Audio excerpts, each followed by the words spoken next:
రోజు రోజుకి గోల్డ్ రేట్లు పెరుగుతున్నాయి. తాకట్లో ఉన్న బంగారానికి వడ్డీలు పెరుగుతున్నాయని టెన్షన్ పడుతున్నారా? కొమ్మూరి గోల్డ్ వచ్చాక ఆ టెన్షనే పోయింది. కొమ్మూరి గోల్డ్. నమస్తే.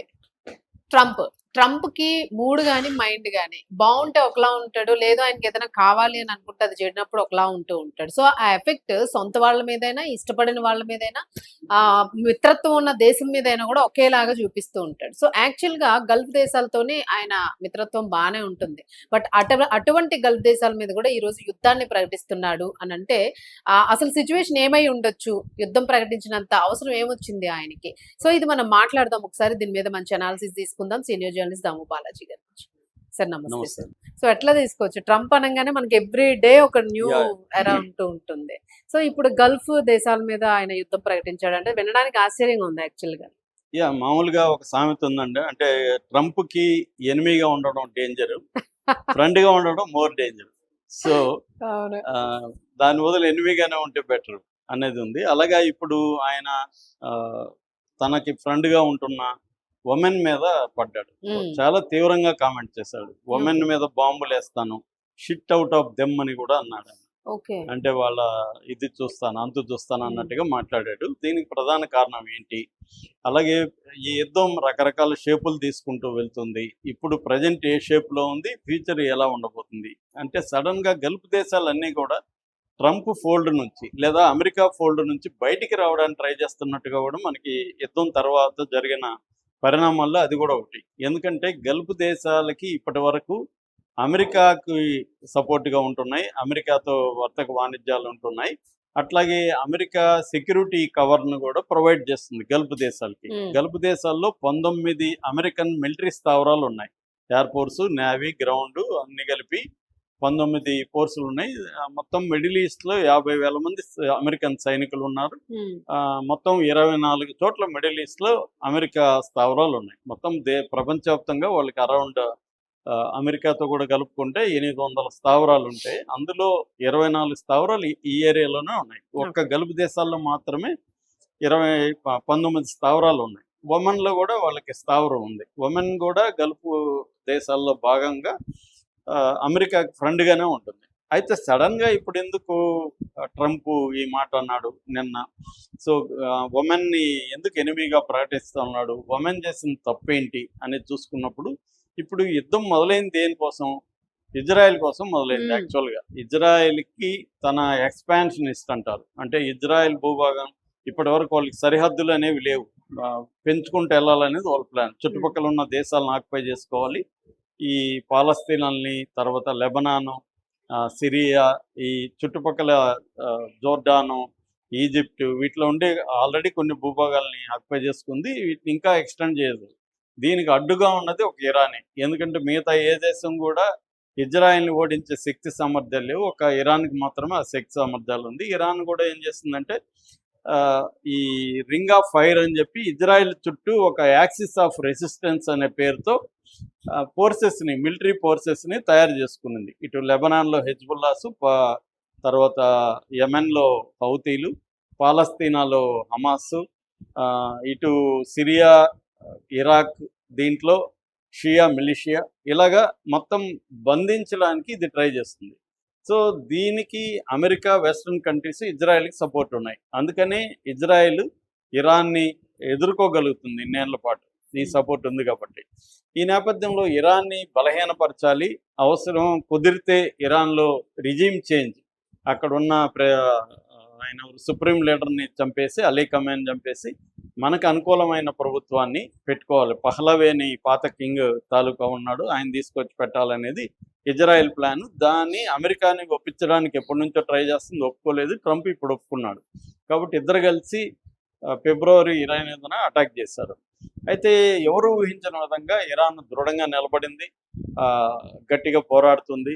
దానికి కొన్ని కొత్త ఆయుధాలు దొరికాయి. అందులో ఒకటేమో స్ట్రెయిట్ ఆఫ్ హార్మజ్. ఇప్పుడు ఏమైపోయింది, ఒకప్పుడు యుద్ధం ముందు స్ట్రెయిట్ ఆఫ్ హార్మజ్ ఫ్రీగా ఉన్నింది. ప్రపంచంలో 5వ వంతు ఆయిల్ అండ్ గ్యాస్ వస్తున్నాయి. సో ఇబ్బంది లేకుండా ఉంది. ఇప్పుడు యుద్ధంతో అదేమైంది, మూసేసింది, తన కంట్రోల్లోకి తీసుకుంది ఇరాన్. ఎందుకంటే ఇరాన్కి నార్త్ వైపు హార్మజ్ ఉంటుంది, సౌత్ వైపు ఏమో ఒమన్కి ఉంటుంది, మధ్యలో ఒక రూట్ ఉంటుంది, 3 రూట్లు ఉంటాయి అన్నమాట సముద్రంలో. ఉమ్, ఈ 3 రూట్లలో మధ్య రూట్లో ఏమో ఎక్కువగా మైన్స్ పెట్టేసింది, ఓకే. అటుపక్క ఒమన్ రూట్లో కూడా ఇది అటాక్ చేయడంతో ఈ 3 రూట్లు మూసుకుపోయింది. మధ్యలో కొద్ది రోజులు ఓపెన్ అయింది. ఈ ఎంఓయు జూన్ 18న ఎంఓయు సైన్ చేశారు, ఉమ్, అప్పుడు ఓపెన్ అయింది. మళ్ళీ గొడవలు అయ్యి మళ్ళీ జూలై 8 నుంచి మళ్ళీ ఇరాన్ మీద అమెరికా అటాక్ చేయడం, మళ్ళీ హార్ముజ్ క్లోజ్ అయిపోవడం అనేది జరిగింది. ఉమ్, సో ఇప్పుడు ఏమైందంటే ఇరాన్ ఏం చేస్తుందంటే అమెరికాతో చర్చలు ఆపేసింది. ఎలాగో అమెరికాతో యుద్ధం ఉంది, ట్రంప్కి నవంబర్లో ఎన్నికలు ఉన్నాయి కాబట్టి ట్రంప్ పెద్ద స్థాయి యుద్ధం చేయడు అని ఇరాన్కి తెలుసు కాబట్టి ఇరాన్ ఏం చేస్తుందంటే ఒక రకం ట్రంప్ని వేధిస్తుంది, ఇండైరెక్ట్గా ప్రెజర్ చేస్తుంది ట్రంప్ మీద. అవును. ఇరాన్కి ఏంటంటే ఇరాన్ కూడా ప్రెజర్ ఉంది, ఎందుకంటే అమెరికా బ్లాకేడ్ కంటిన్యూ అవుతుంది, మళ్ళీ రీఇంపోజ్ చేశారు, బ్లాకేడ్ ఉంది. ఇరాన్ నుంచి ఒక షిప్ బయటికి పోవడం కానీ ఇరాన్కి ఒక షిప్ బయటికి రావడం లోపలికి రావడం జరగట్లేదు.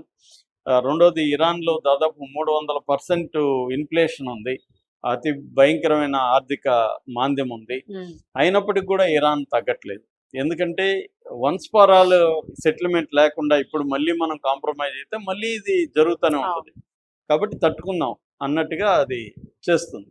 ఈ నేపథ్యంలో గత కొంతకాలం ఇప్పుడు హార్ముజ్ జలసంధిని ఓపెన్ చేయడమే ట్రంప్కు అవసరం అయిపోయింది. అవును. యాక్చువల్గా అది మొదట్లో అజెండాలో లేదు. అసలు యుద్ధం ఎందుకు వచ్చిందని, ఎందుకు చేస్తున్నాం అని వాళ్ళు చెప్పారంటే వీళ్ళు అణ్వాయుధాలు తయారు చేయబోతున్నారు, న్యూక్లియర్ ఓపెన్కి రెడీగా ఉండే వెపన్ గ్రేడ్ యురేనియం వీళ్ళ దగ్గర 60% శుద్ధి చేసిన యురేనియం 440 కేజీలు ఉంది, దాన్ని కంప్లీట్గా తుడిచిపెట్టడం కోసం యుద్ధం చేస్తున్నామని మొదలుపెట్టి ఉమ్, ఇవాళ హార్ముజ్ జలసంధిని ఓపెన్ చేయడమే యుద్ధ లక్ష్యంగా మారిపోయింది, ఉమ్, ఒకప్పుడు ఓపెన్గా ఉన్నదాన్ని. సో ఇప్పుడు ఈ ఇరాన్ కూడా కొత్త ఆయుధం, ఉమ్, ఈ అణ్వాయుధం కంటే కూడా బలమైన ఆయుధమే ఇది, ఎందుకంటే ప్రపంచ ఆర్థిక వ్యవస్థని ఇబ్బంది పెట్టగలదు. 20% ఆయిల్ గ్యాస్ ఇక్కడ నుంచి వెళ్ళాలి కాబట్టి. సో దీన్ని ఇప్పుడు ఓపెన్ చేయాలి. ఇరాన్ ఏం చేస్తుందంటే తెలివిగా ఒమన్తో ఒక ఒప్పందం చేసుకొని ఒమను ఇరాన్ కలిసి పర్మనెంట్గా ఒకవేళ యుద్ధం ఆగకపోయినా పర్మనెంట్గా హార్ముజ్ జలసంధి అనేది వాళ్ళ కంట్రోల్లో ఉంటుంది, వాళ్ళకి డబ్బులు కట్టిన వాళ్ళే, టోల్ కట్టిన వాళ్ళే వదులుతారు. ఉమ్, అంటే మొత్తం కార్గో వాల్యూలో 5 to 7% టోల్ కట్టాలి. ఈ రెండు వసూలు చేస్తాయి ఒమెన్ అండ్ ఇరాన్ కలిసి. ఒమెన్ కూడా మంచిది, కొత్త ఆదాయ వనరు వచ్చినట్టే కదా వాళ్ళకి, వాళ్ళ కంట్రోల్లో ఉంటుంది. సో అని చెప్పి దాదాపు చర్చలు కొలుక్కొచ్చాయని ఇటు ఇరాన్ ప్రకటించింది, ఒమెన్ కూడా ప్రకటించింది. ఇది ఇప్పుడు ట్రంప్కి కోపం తెప్పించింది. ఉమ్, అంటే నేను ఓపెన్ చేయండిరా అని చెప్తుంటే మీరిద్దరు ఇప్పుడు ఇరాన్ ఒకటే మొన్నటి వరకు చేస్తుంటే ఇప్పుడు ఒమన్ కూడా ఇరాన్తో కలిసి మీరిద్దరు చేస్తే నేనేం చేయాలి, నేను గమ్మని ఉండాలా అన్నట్టుగా ట్రంప్ కోపం వచ్చి ఇప్పుడు ట్రంప్కి ఏంటంటే అవమానాల మీద అవమానాలు, వాళ్ళ మీడియానే రోజు ట్రంప్కి వ్యతిరేకమైన కథనాలు చేస్తుంది. అంటే ఎందుకు పోయినట్టు యుద్ధానికి, ఏం సాధించినట్టు, అవును. ఇదేదో కాలక్షేపం సో టైం పాస్ అమెరికన్ అవుతుంది. డాలర్లు పోయింది, ఆయుధ సంపత్తి 60% డిఫెన్స్ సంబంధించిన ఎక్విప్మెంట్ అంతా వాడేసాము, 60% పోయింది. తర్వాత డాలర్లు దాని ఏమంటారు బిలియన్ల కొద్ది వేస్ట్ అయిపోయింది. ఉమ్, అమెరికాలో కూడా ఆయిల్, గ్యాస్, తర్వాత నిత్యావసర వస్తువులు అక్కడ కూడా పెరిగిపోయినాయి.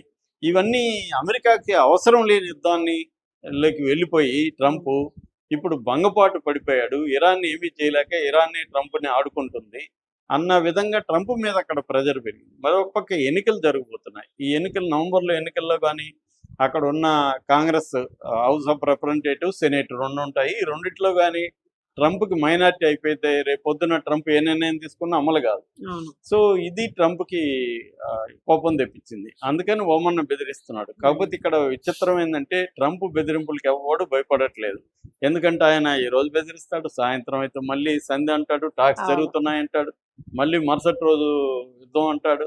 ఇలాగా ఇతను బెదిరింపులంతా మన భాషలో బుడ్డ బెదిరింపులు అంటారే, అతను బెదిరిస్తే ఏం చేస్తాడు ట్రంప్ అన్న ఇది వచ్చింది. ఇప్పుడు ఒమన్ మీద బాంబులు వేస్తాడు అనుకో, ఇరాన్ గమ్మున ఉంటుందా, ఇరాన్ మిగతా స్థావరాల మీద బాంబులు వేస్తుంది. సో యుద్ధం పెరుగుతుంది. యుద్ధం పెరగడం వల్ల ట్రంప్కి నష్టం ఎక్కువగా ఉంది. అందువల్ల ఒమన్ కూడా దీనికి భయపడే పరిస్థితి లేదు. గల్ఫ్ దేశాలు అందుకనే సపరేట్ అవుతున్నాయి.